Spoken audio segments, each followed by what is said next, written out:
Көместің кілттері оның Алланың жәнінде. Оны ол өзі ғана біледі делінген қасиетті Құранда. Ал мына елдің бәрі сол сәуегейлердің жетегінде жүр. Құдайдың емес құлқынның құлы болып кеткен бақсы-балгерлер аздаған пайда үшін адамдарды тура жолдан тайдырады.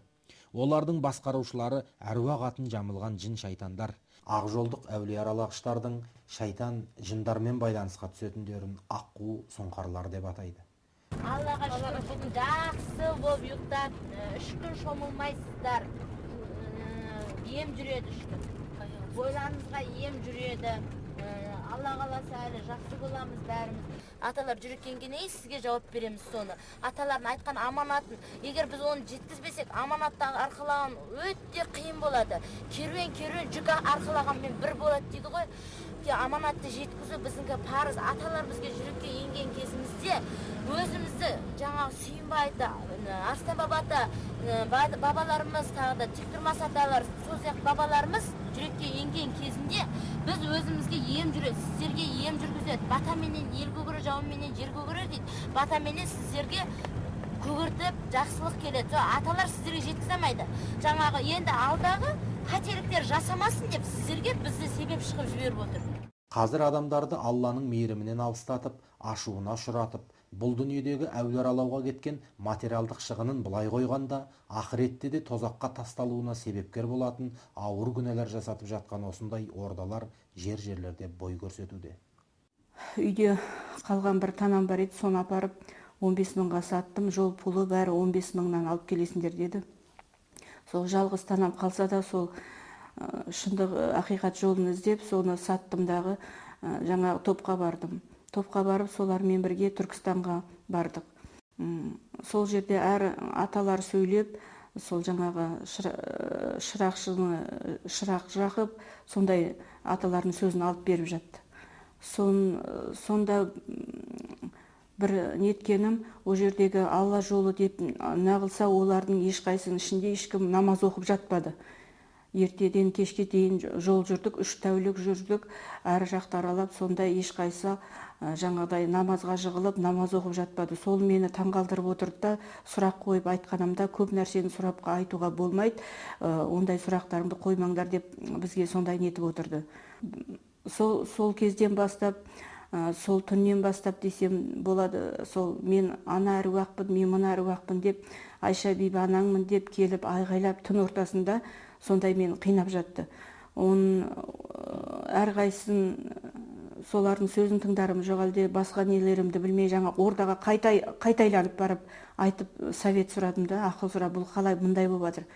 Сен осылай сөйлеуің керек, сен әруақтың сөзін алуың керек деп, жаңағы ол кісі одан арма мені жұлып, сен нелеріңді кетірем деп. Солай неғып жатты. Содан сол шырақтарға, әр кезде шырақтарға сәрсенбі күндері барып жүрдік. Мен тағы да Түркістанға баруым керек болып жатты. Сөйтіп, тағы да бардым. Барып, о жаққа барғанда сен сөйлеуің керек, топ алып жүруің керек деп солай. Әр ата солай сөйлеп жатты. Содан солай әр бейіттің басына барып сөйтіп жүрдік. Одан түстерімде жаңадай мені қинап, тұншықтырып, лақтырып жіберіп, сөйтіп сондай нәрселер болып жатты. Содан жаңағы жолдасымды айтты, сен бұдан жақсы болмақ түгіл, бұрынғыдан нашар болып кеттің. Қазір түн ортасында тұрып айғайлайсың, үйден шығасың, жылайсың, айтқанымды орындамайсың дейсің, сені бұдан арман жаман болып кеттің. Қой бұл жолды десе де тыңдамадым.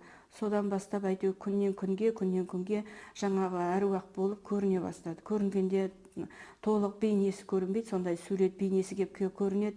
Солай мен арыстанбаппын, мен Қожа Ахмет Яссауимын деп жаңағыдай келіп, сен осындай қыл, сен тауға бар, сен туытып, сондай нәрселерді содан сөйтіп жүрдік. Сол не айтса, соның айтқанын орындап, соны отбасымда берекетім қашып кетті. 3 балам бар еді, 3 баламның 3-і де жылайды жаңағы. Мама, сізге не болды? Сіз өзіңіз отырып сөйлей бересіз дейді. А мен байқалмай қалам. Үйде отырып сөйлегенімді білмей қалам да. Кейіннен көршілердің бәрі солай не қылды да, сізге не болды? Сізге кіреміз, кірсек сіз өзіңіз сөйлеп отырасыз. қорқып кетеміз, жанымызда ешкім жоқ, шығып кетеміз деп жаңағы көршілер де келіп солай нетіп жатты. Бірақ өзім сезінбедім. Сонышы, сөйлеп кеткенімді, сөйтіп кеткенім, сөйте сол топ алып жүріп кеттім. Топта алып жүріп, жаңағыларша сол сөйлеп кеттім. Сөйлегенде осы дене қалпым бәрі, өзім қимылым бәрін біліп тұрам, сезіп тұрам, бірақ не айтып жатқанымды білмеймін. Біткеннен кейін сол сөздердің мағынасын түсінбеймін, не айтылды. Бірақ мына жақтан бір дауыс келіп тұратын сияқты да. Жаңа мен дене құбы өзім емес, қимыл әрекет бір не сияқты да, беріп тұрған сияқты бір нәрсе келіп мына жақтан сөйлеп тұрады. Сол тоқталмай сөйленеді, оның мағынасын өзім түсінбеймін. Солай болып жатты. Сол адасқан жолмен көп адастық. Тауға да бардық, тасқа да бардық. Сол не істеді, соның бәрін істеп жүрдік. Сол жердегі көрмеген қорлығымыз жоқ. Жаңағы мына жерден аттап кеттің, енді сен соны тастап кеттің, не Айша бибінің ананың басына қонбай кеттің деп, жолда сендерді қинаймыз деп, сол әбден сол қиналыстың бәрін көрдік, қиыншылықтың бәрін көрдім. Солай әбден адасып, үйдегілерді ұмыттым, бала шағамды ұмыттым, күйеуімді де ұмыттым, 3 баламды да, ол кезде балам 1-ші классқа енді барайын деп жатқан кішкентай ұлым болған, оны да ұмыттым. Не керек, сол тау тасты аралай мен жүрдім.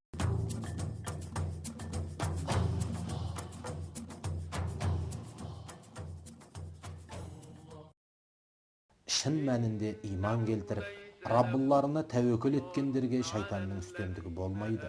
Шынында оның үстемдігі оны дос тұтып, Аллаға серік қосушыларға ғана жүреді. Ең өкініштісі, осыншама исламға қарама қайшы, тіпті надандық деп атауға болатын іс-әрекеттерін Алланың атымен, мұсылмандықпен байланыстыра көрсеткісі келетіндері. Бірақ атының өзі айтып тұрғандай, бұл жол біздің дінімізден де, сол дінді берік ұстаған аталарымыздың да жолынан бөлек жол. Бұл ислами білімі әлі тым аз, елді алдап, арбап ақшасын алып, өзін сандалтып, Аллаға қарсы шығарып жүрген шайтанның жолы. Олар қашан бір арсыздық істесе, аталарымыз осылай істеген. Мұны бізге Алла бұйырды деді. Мұхаммед Алла арсыздыққа бұйырмайды де. Адамдарды тура жолдан адастырып, оларды әулие әмбиелерге табындырып, молаларды аралатып жүргендер де сондай тәуіпсімақтар екенін даусыз. Оларды өздері де адасқанымен қоймай, өздеріне сенген елді де ең кешірілмес күнәға қарай сүйрейді. Бұл өте ауыр екен, бұл өте қиын жол екен. Бұған түсіп кетсеңіздер, одан құтылу өте қиын екен. Тек қана Құранмен ғана тазарып құтылдым. Бірақ Аллаға 1000 мәрте шүкір етем. Мені кешеме, Алла кешірмейме білмеймін. Мен 5 мезгіл намазда Алладан тек ең бірінші осы қателесіп істеген күнәмді, білмей істеген күнәмді кешір Алла деп, күніне міне бүгінгі күнге шейін Алладан кешірім сұрап жатырмын. Енді Алла тағала кешірілмес күнә жасағанымды білдім, бірақ мен бұны білмей жасадым.